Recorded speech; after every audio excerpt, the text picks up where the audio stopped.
মিষ্টিগুলা মিষ্টি তোর ভাই খায় না, ফেলে দেগা।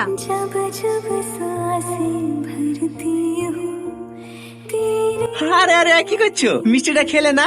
আমার মিষ্টি খেতে ভালো লাগে না। মিষ্টি আবার কারো অফিস নাই নাকি? হ্যাঁ, দাও আমাকে দাও। আমার মিষ্টি খেতে খুব ভালো লাগে।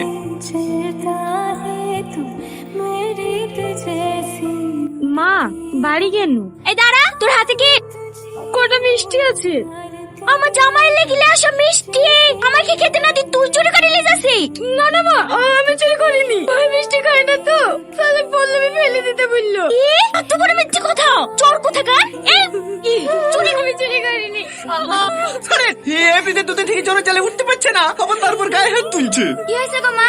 এ তো জামাই লেগে যে মিষ্টিগুলো লেসি মিষ্টিগুলো টিফিনে ভরে নিয়ে যাচ্ছে। ও লিজাক্কা, তোমার জামাই মিষ্টি খায় না। আমি বলেছি ফেলে দিতে, ফেলে দিলে তো কুকুরাই খাতো, ওরা লিখে খাক্কা।